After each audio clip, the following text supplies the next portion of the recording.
रहीम अस्सलाम वालेकुम। Science learning institute में खुश आमदीद।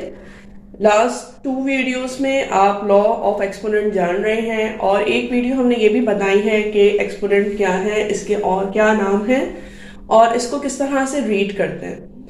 ठीक है, और इसका रिकैप करते हैं, क्विक रिकैप। और आज लॉ नंबर 3 के बारे में फटाफट से जानते हैं। एक्सपोनेंट को इंडेक्स और पावर, ये 3 नाम एक ही चीज के हैं जिसको हम पावर कहते हैं। और पावर क्या है? जो बेस के ऊपर जो नंबर लिखा जाता है उसको हम पावर कहते हैं। ठीक है, अब ये जो नंबर्स होते हैं इनको हम ऑर्डिनल नंबर्स में पढ़ते हैं। ठीक है, जैसे बेस अगर 2 है उसके ऊपर भी 2 लिखा हुआ है तो हम उसको 2 नहीं पढ़ेंगे, उसको स्क्वायर पढ़ेंगे। अगर 3 है तो क्यूब पढ़ेंगे, उसके बाद फिर 4th 5th 6th 7th 8th इस तरह से पढ़ेंगे। ठीक है, अब यहाँ पर लॉ 2 लॉ क्योंकि हम कर चुके हैं तो इसका क्विक रिव्यू करते हैं।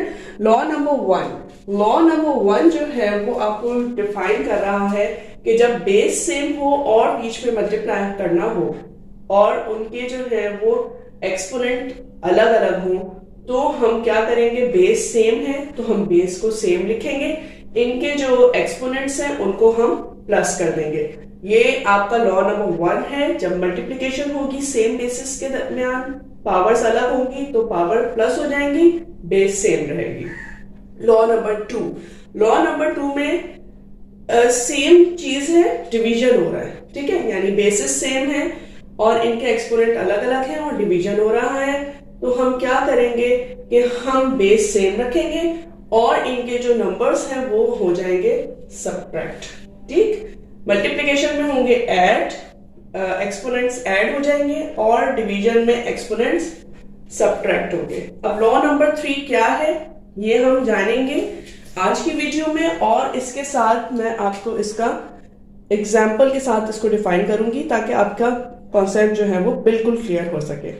अब आपके सामने ये 3rd लॉ क्लियरली लिखा हुआ नजर आ रहा है आपको। Law number 3, base are different.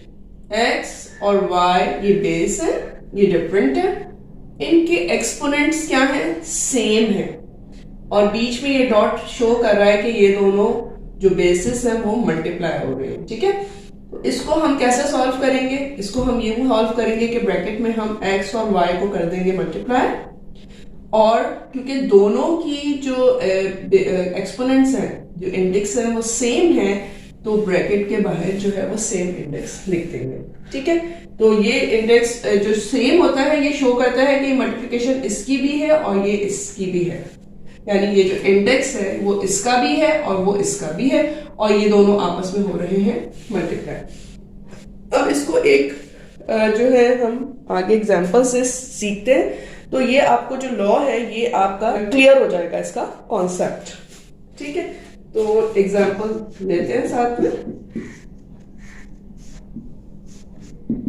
अब x और y जो मैं कह रही हूं कि बेस डिफरेंट है तो हम बेस ले रहे हैं डिफरेंट। ठीक, बेस 2, बेस 3, ओके, और बीच में क्या है?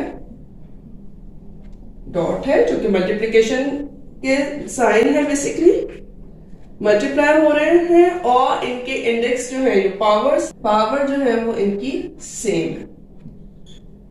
बेस डिफरेंट है, पावर सेम है। ओके, अब इसको सॉल्व करते हैं। क्या करेंगे? हम ब्रैकेट लिया, नंबर्स को हमने किया मल्टीप्लाई, पावर सेम है, पावर को हमने ब्रैकेट के बाहर लिख दिया। ठीक है, अब हम नेक्स्ट स्टेप में चलते हैं। ब्रैकेट को खोलना होगा पहले तो हम ब्रैकेट को खोल लेते हैं। ब्रैकेट को खोलने के लिए जो है वो हम करेंगे इसको मल्टीप्लाई, 3 2 6। ठीक है, 6 के ऊपर क्या है? पावर है इसकी स्क्वायर, 6 स्क्वायर का मतलब ये है कि 6 को आपने 6 टाइम्स ही मल्टीप्लाई करना है तो आपका आंसर क्या आएगा? Your answer will be 6 6 36। ये आपका इस वाले क्वेश्चन का जो है वो ये आपका आंसर है। ये क्वेश्चन किस लॉ के तहत सॉल्व किया गया है? लॉ नंबर 3 के तहत जो है वो ये क्वेश्चन सॉल्व किया गया है।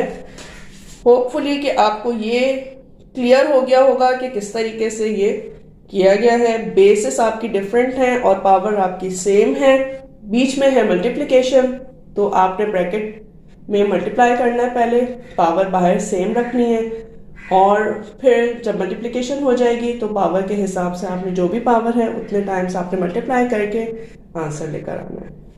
नेक्स्ट वीडियो में लॉ नंबर 4 के बारे में जानेंगे। तब तक के लिए स्टे ट्यून्ड।